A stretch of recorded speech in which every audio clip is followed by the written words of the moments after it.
I'm Stephen Wong. I'm Joe Warren. I'm Scott Rixler. And I'm John Greiner. I'd like to welcome everyone to our class, An Introduction to Interactive Computing in Python. We've got a lot of fun activities planned for the next 8 weeks. And to kind of get things rolling, we've all wore our t-shirt for Rock, Paper, Scissors, Lizard, Spock. This is going to be your project at the end of the first week. So guys, let's just play a game of kind of a battle royale here, and just we'll show them how it works. Okay, ready? Rock, paper, scissors, lizard, Spock, shoot! Wait a second. What does that mean? I'm Scissors. You're Scissors. Oh, scissors! No. Scissors doesn't. Oh. No. I tried. Anyways, we're having fun doing this class, and I think you're going to have a lot of fun doing the class. I'll be back in a couple of seconds, and we'll talk a little bit more about the details and what's going to go on in the class, and maybe show you a couple of exciting things you're going to do. See you in a second. Well, welcome from the future. It's great to be here. In the time since that video was shot, we've offered more than a dozen sessions of this class. During that time, the class has gone from 8 weeks to 9 weeks to now 2 parts, 5 weeks plus 4 weeks. And one more thing, my hair's got a lot grayer. In this video, I want to talk a little bit about the current structure of the class website and share a few observations about the class that we've gathered over those dozen sessions. Then we'll finish up by going back to 2012 and taking a peek at the final project you'll create at the end of this class, and also share a little bit of motivational material to get you fired up. Well, here we are at the home page for the class. And what I'd like to do is kind of start off by going over kind of the assignment structure for the class, the high level, and then we'll jump in and look at kind of the structure of week 0, the first week of the class. So if we pop over to the main assignment page, what we see is that the class is broken up into a weekly structure. Now, one of the first things you're going to notice here is that our weeks start at 0. This is a historical artifact of the way the class is built. We originally had an 8-week class, numbered 1 to 8. We decided we needed to add in an extra week at the beginning, so we numbered it week 0. And so now, the first part of this class is numbered week 0, week 1, week 2, week 3, and week 4. Now, you may see occasionally Coursera tries to say it's week 1 through 5. That's just an artifact of the way Coursera's platform works. Just trust me, there's 5 weeks. Now, for each week, you'll typically do either 1 or 2 quizzes, and then after the first week, you'll also do a mini project that kind of cements your programming skills. So for example, for week 0, you actually only have to do 1 quiz. You'll also have an optional mini project that we'll talk about in a later video. In week 1, you'll go through and you'll also do 1 quiz, and then you'll have your first kind of meaty mini project on building a game called Rock, Paper, Scissors, Lizard, Spock. If you've seen The Big Bang Theory, you'll know what this is all about. And in the remaining 3 weeks, we'll learn more about Python and more about interactive programming, and we'll start to build simple games. In week 2, we'll build a game called Guess the Number. In week 3, we'll build a digital stopwatch. And then the class will finish up by building the classic arcade game Pong.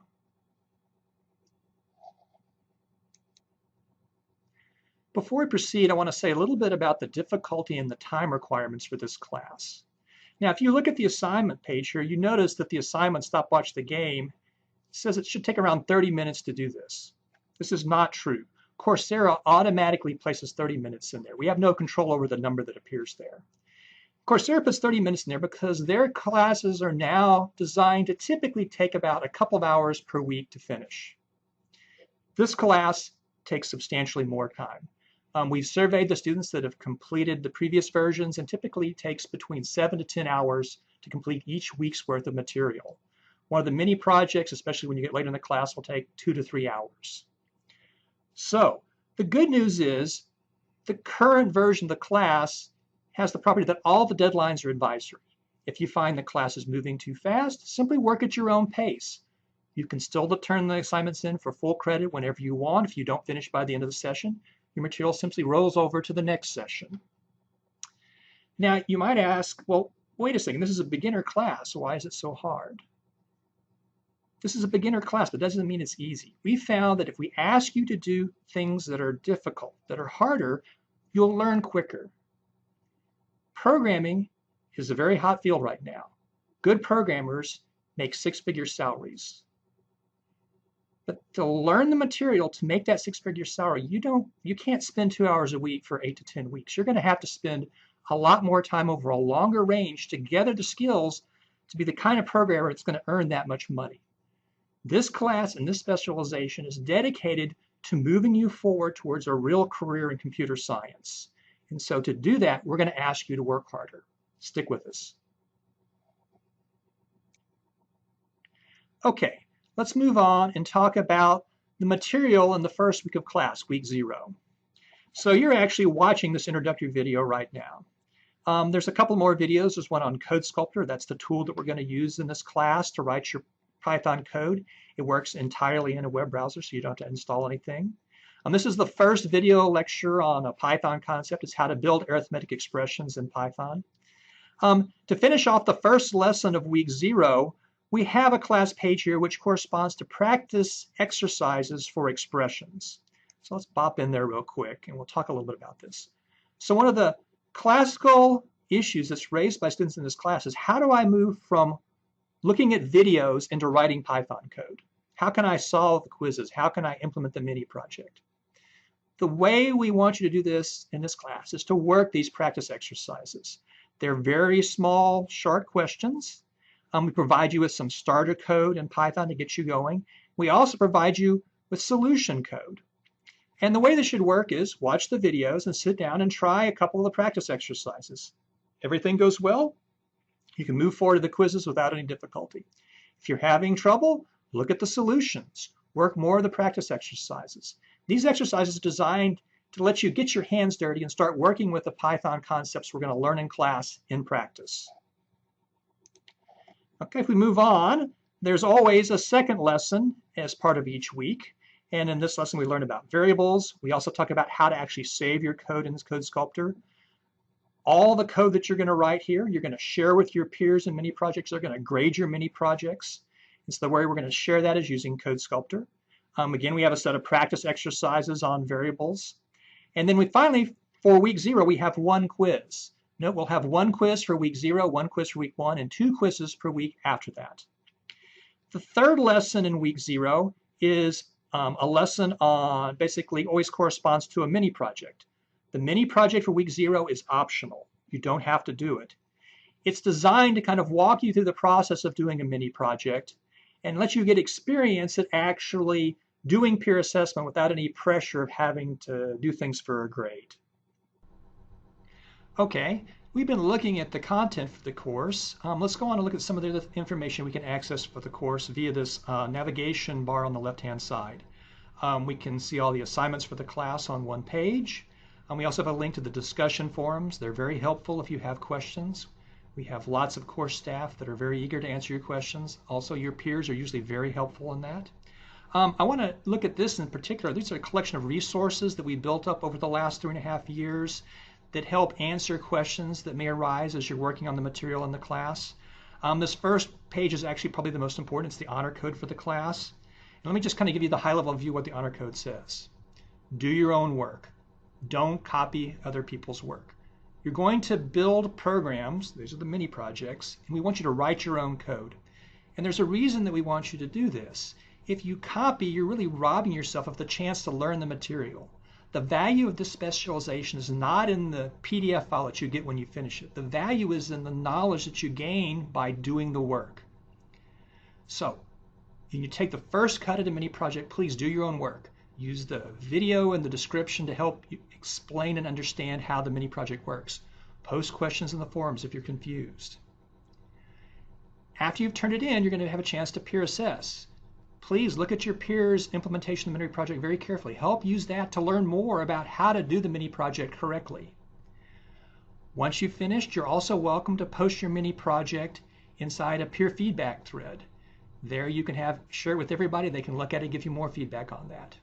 If you need to reattempt the mini project, again, please don't copy somebody else's work. Do your own work. You can look at what other people have done, but write your own code. Do it in your own hand. That'll enhance your learning. There's a few other links over here. There's a link for frequently asked questions. You're occasionally going to have questions here. Start here if you need an answer to one of your questions.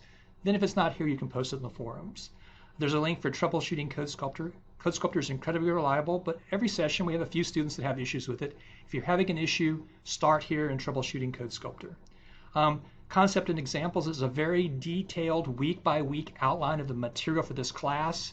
Most importantly, there's links to all the example files used in videos and many, many more. We also have a large collection of videos that were produced by students in the class. This is something that if you don't understand one of our concepts, you need more help, look in this particular link here and we'll have a video that'll help you. And finally, we have basically a list of errors that you encounter when you're working with Python programs and example programs that kind of illustrate those errors. We found that to be very, very useful when students are learning how to debug. Well, I promised you a peek at your final project, and here it is. This is Rice Rocks. It's basically a clone of the 80s arcade game Asteroids. Let me just show you how it works here. We'll click to get started, and we use the arrow keys, and we can fly our spaceship around, and we destroy asteroids. Every asteroid we destroy, we get 10 points. If I happen to crash into an asteroid, I lose a life. And the goal is to score as many points as possible in your 3 lives. Now, looking at this, it may seem kind of hard to imagine you could go from knowing nothing about programming to building a game like this in 9 weeks.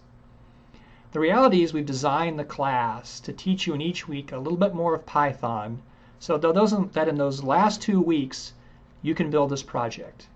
Now we're going to give you a fair bit of support in building that project. We're going to provide you with custom art. We're going to provide you with professionally produced sound.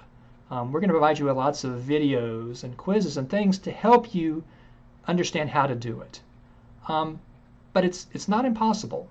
4,100 people in fall 2012 managed to finish this project.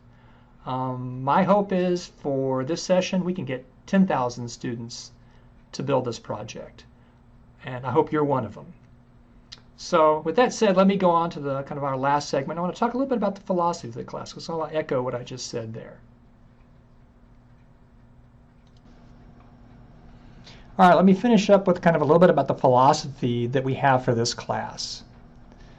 We're going to do our best to put on a great class. We're experimenting with new techniques and new methods to help you learn the material better. We may try, for example, some studies involving how to improve peer assessment. We've created PyStep. When the things that we do, sometimes if they go wrong, we need your patience. We'll work really hard to fix them.